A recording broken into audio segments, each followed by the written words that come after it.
Welcome back to Riley's Collection. I'm Riley, and today we're going to be reviewing the Marvel Legends Into the Spider-Verse Spider-Man Noir.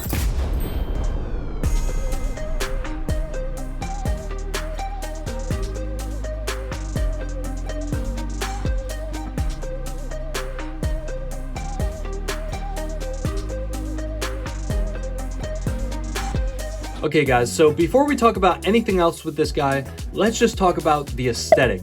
This figure is absolutely stunning. When I pulled this out of the packaging, I was not expecting the level of quality that we get here. It honestly does look fantastic. Legitimately guys, I was blown away by this. Now I do have other Marvel Legends Spider-Verse figures and they also look good, but I think this one is just on a different level. All of the little dots that they put on here, all of that looks fantastic. It's really well done. And while this is largely just black plastic, that little pop of like gray on all of these dots here look absolutely fantastic. Also, the head sculpt here looks amazing. There is another head sculpt and we will talk about that in a minute, but look at all that detail on there. Even like on the back, they've got the little lines there on the back of the head, and they also have done all that dot work on the hat as well, which again looks fantastic. Also, when it comes to the trench coat, they kind of have it flared out here. A lot of you might not like that. However, I feel it looks really good here. It might be like a little bit odd for a neutral stance, but when you have this guy like posed up, so let me give you an example here real quick. So maybe you have him in maybe like a running pose like this. Now, this isn't the best running pose, but it's just a quick little something to give you an example. I think that the flowing trench coat like that looks really good, and I think it really opens the door up for more dynamic posing. If the trench coat was just like straight down and it didn't flare out like this, it would hinder the articulation because this is like a soft rubber, but it's not super soft. It's definitely not gonna move out of the way like cloth goods would. So while maybe at first sight, it might seem like a weird decision to have the trench coat flared out like this, I honestly think that they made the right call. Obviously, I think we all would have preferred cloth goods, but with Marvel Legends, you just kind of have to accept that that's not really something that they do very often. Speaking of the trench coat, on the back, we have all this nice sculpted detail here. We even have these like little straps, I guess. They do kind of like lift off the jacket here, and that's a nice little touch there as well. You can see all this stitching sculpted into the trench coat here, and this whole figure is an entirely new sculpt, I believe. They might have reused some pieces maybe like in the torso, but honestly I think it is all new.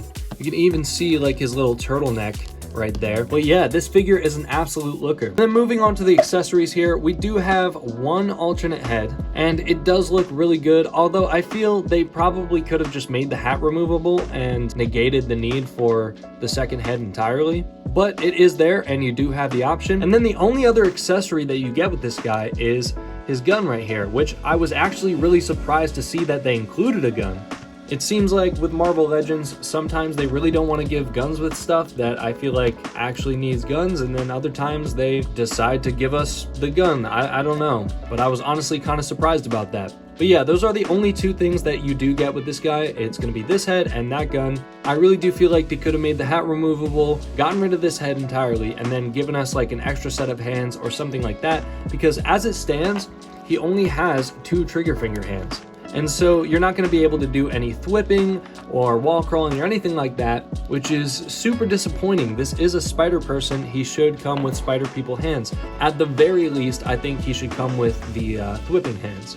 But on the bright side, the one thing that you can do with these trigger finger hands is have him gripping his hat like that. I think that's really fun, and that's definitely how I'm going to have him displayed, kind of like tilting his hat down. But that's besides the point. Hasbro, we definitely should have gotten more hands with this guy. Something I do want to show you here is that you can actually remove the trench coat. So if you move the arms back, and just like any kind of Marvel Legends that uses this, just kind of like slide it off. It can be a little difficult and you definitely want to be careful, but it definitely can be done. Now that being said, you have all this sculpting on the arms that now doesn't match the torso because he's not wearing the trench coat anymore, and there's like no sculpted musculature or anything on the torso at all, so it's very flat looking. So I'm not sure if you would actually want to do this, But one of the reasons I wanted to know if he could do that is because if you take off this head and you put on this one, you can have your coatless Spider-Man Noir. It kind of looks more reminiscent of the Spider-Man Shattered Dimensions version of this character. Now, it's definitely not 100% like spot on or anything. However, you could kind of fudge it and maybe get some cool pictures. But let's go ahead and put the trench coat back on and we'll talk about the articulation. So we've got the trench coat back on, and another thing I do want to mention real quick is that he does have a holster on here, and you can put the gun inside of the holster. It can be a little bit difficult to get it out once it's in there, but you can store it in there if you wish to. For the articulation, his head can look up like about that much, so like not much at all. Going down, he can look quite a fair bit down, so that's good. It is on a double ball pike here, so you are going to be able to get some tilt, but the way that Marvel Legends does their ball joint really sucks, so he's not going to get too much range. But honestly, it's not bad on this guy. He does get some decent attitude there. And then moving on to the arms, the arm can move up about 90 degrees. You get your full rotation there at the shoulder. You also do get a bicep swivel here and a double jointed elbow that bends all the way in. Full rotation at the wrist and a hinge. At the torso, you do get an ab crunch, and it's gonna move about that far forward, so you get pretty good range out of that ab crunch. Moving backward, it's not too much. You can get it to go back about that far, but it is a little bit hindered by the trench coat. Waist swivel works well, rotates all the way around. At the hips, you can get the leg to move forward about 90 degrees. Going back, you get almost no range because it's hindered by the butt cheek.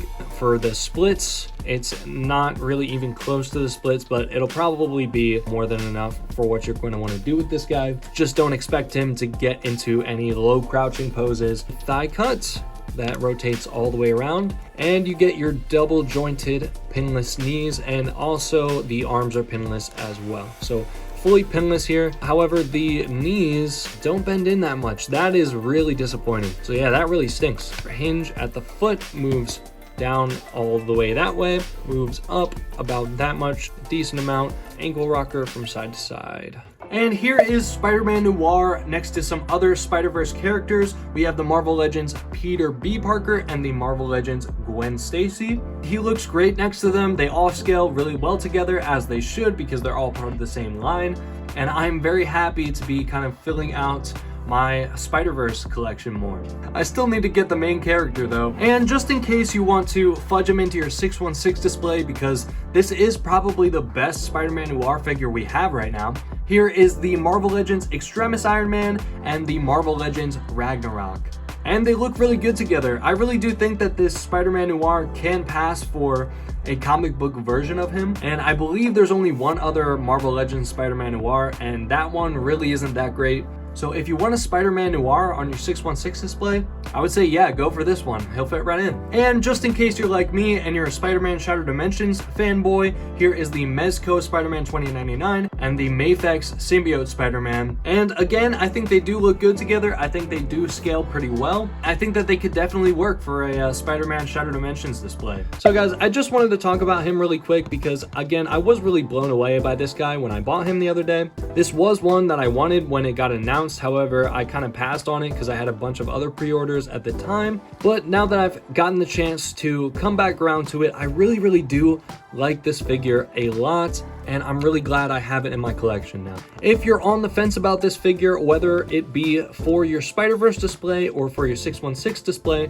I think this one is really good. Again, I do think he could have come with some more hands. It's pretty disappointing that he doesn't. However, if you have some spare thwipping hands around, like maybe some Black Suit Spider-Man thwipping hands, or anything like that, you could probably just paint them all black and use them for this guy if that's really something that you need, which is probably what I will end up doing. But aside from that, the only other thing is that the hips are a little bit more limited than I would like them to be. However, I understand this is a side character, not a main character, and Marvel Legends can be pretty dumb about how they do joints, especially when it comes to new bodies a lot of the times. So I'm not too miffed about it, and you still can get him in some really cool poses, so I think that's okay. Overall, he looks amazing. He poses pretty well. He is light on the accessories, but overall, I think he's worth it. And if you are a fan of the character, I think you'll definitely be satisfied with this. Even my friend who I was with at the time when I opened this, who doesn't care about or collect action figures at all, was looking at this and he was like, wow, that's really nice. So yeah, overall, again, I do really think he's worth having. But with all that said, guys, that's gonna about do it for this video. I don't normally do reviews on this channel, but again, I just wanted to talk about this guy. I may do more in the future, I may not, but we will just have to see. If you liked this video, please hit that like button. It really does help this channel out. And if you haven't subscribed yet, I'd really recommend it, because subscribing to this channel gives you free unlimited virtual access to my collection. And I don't know about you, but that sounds like a pretty good deal to me. All right, guys, have a fantastic day, and I'll see you guys in the next one.